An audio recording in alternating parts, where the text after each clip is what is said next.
বাংলাদেশের প্রেক্ষাপটে আসলে যেহেতু আমাদের আজকের আলোচ্য বিষয় হচ্ছে কোলন ক্যান্সার। কোলন ক্যান্সার আসলে বর্তমান পরিস্থিতি কি? কোলন ক্যান্সার ওয়ার্ল্ড ওয়াইডে এটার র্যাঙ্কিংয়ে হচ্ছে 3rd ক্যান্সার, 3 নম্বর ক্যান্সার এটা। আচ্ছা, এটা কিন্তু এটার মৃত্যুর দিক থেকে, মর্টালিটির দিক থেকে সেকেন্ড কোলন ক্যান্সারে। কোলন ক্যান্সারে বাংলাদেশে আমাদের কোলন ক্যান্সারের যে কারণগুলো যেগুলো আছে, আমাদের অন্যান্য ক্যান্সারের কারণের মতো এই কোলন ক্যান্সারের এরকম একটি ক্যান্সারের কারণ হচ্ছে যে আমাদের খাদ্যাভ্যাস। এটার এক নম্বর হচ্ছে খাদ্যাভ্যাস। খাদ্যাভ্যাসের মধ্যে হচ্ছে যে আমাদের শাকসবজি আঁশযুক্ত খাবার কম খাওয়া, ফলমূল কম খাওয়া, বেশি খাবার হচ্ছে রেড মিট বেশি খাওয়া, লাল মাংস বেশি খাওয়া, অতিরিক্ত মশলা, অতিরিক্ত তৈলাক্ত খাবার, ফাস্টফুড এগুলো বেশি খাওয়া। এই বেশি খাওয়ার কারণে আমাদের এই কোলন ক্যান্সারের, আর কোলন ক্যান্সার আরেকটা বিষয় হচ্ছে অ্যালকোহল, আচ্ছা, স্মোক এবং ওবেসিটি। ওবেসিটি যারা সেন্ট্রাল ওবেসিটি বলি আমরা যাদের, তাদের কোলন ক্যান্সারের ঝুঁকি অনেক বেশি। এই জন্য আমরা যদি এই যে খাদ্যাভ্যাসের মধ্যেই আমাদের বাংলাদেশের যে অবস্থাতে, তাতে দেখা যাচ্ছে যে আমাদের কোলন ক্যান্সারের দিকটা চলে যায়। আমাদের আরেকটা ছোট জিনিস, এটা খুব অত বড় মাইনে, যেমন আমাদের প্রবাসে যারা থাকেন তারা সবসময় শাকসবজি খেতে পারেন না, নিজেরা রান্না করে, সারাদিন পরিশ্রম করে এসে নিজেরা একটু রান্না করে না। ওখানে তাদের বেশিরভাগই খাওয়া পরে হচ্ছে মাংস খাওয়া পরে।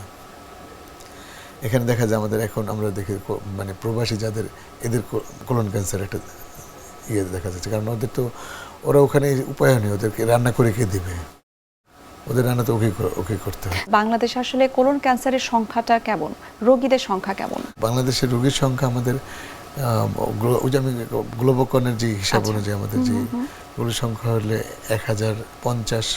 এখন এই সংখ্যাটাতে আমাদের আসলে যে আমরা বললাম যে আমাদের যেহেতু ক্যান্সার রেজিস্ট্রি একটু ন্যাশনাল ক্যান্সার রেজিস্ট্রি আমাদের খুব দরকার। আমাদের ক্যান্সার রেজিস্ট্রি না থাকার কারণে আমরা বিদেশি নির্ভর একটা পরিসংখ্যান আমাদের দিতে হচ্ছে, গ্লোবকনে আমাদের পরিসংখ্যান দিতে হয়। কোলন ক্যান্সার আসলে কি? কোলন ক্যান্সারে আসলে আমরা বুঝবো কিভাবে কোলন ক্যান্সার, যে আমাদের প্রথম যে কি হলে বুঝবে যে আমাদের কোলন ক্যান্সার একটা রোগী, এটার একটা সহজ একটা হিসাব হচ্ছে তার বাথরুমের একটা অভ্যাসে পরিবর্তন আসবে। বাথরুমে এটা সে হয়তো ভাবতেছে এটা যে ভিতরে এত বড় একটা রোগ দানা বাঁধতেছে, এটা সে আজ করতে পারতেছে না। বাথরুম অভ্যাসটার মধ্যে কিছুদিন তার ডায়রিয়া হচ্ছে, লোকাল কোনো ওষুধে ভালো হচ্ছে না, আবার কিছু ডায়রিয়া কমে গেল, আবার দেখা গেল কিছুদিন পর তার কনস্টিপেশন হচ্ছে, কোষ্ঠকাঠিন্য হচ্ছে, তার কোষ্ঠকাঠিন্য ভালোই হচ্ছে না, কোনো স্বাভাবিক যে ওষুধ ওগুলোতে তার ভালো হচ্ছে না।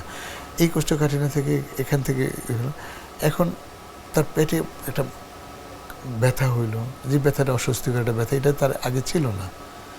সবচেয়ে বড় সে আতঙ্কে যখন ওঠে যখন তার ব্লাড যাচ্ছে, ফ্রেশ ব্লাড যাচ্ছে। যে সিমটমগুলো আছে এই সিমটমগুলো খুব থ্রেটেনিং সিমটম না, কিন্তু সে ডাক্তারের কাছে যাবে না, যাওয়া উচিত নাকি যাওয়া উচিত না, এটা কনফিউশনের মধ্যে হতে।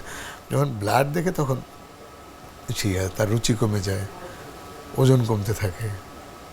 কোলন ক্যান্সারে এই এই লক্ষণগুলো যদি আমরা যারা আমাদের জনগণ আছেন তারা যদি এই খোঁজগুলো মিলাতে পারেন যে আমার এই লক্ষণগুলো আমার কিছুটা আছে বা কিছুটা নেই, তারা অবশ্যই ডাক্তারের কাছে পরামর্শ নিতে হবে।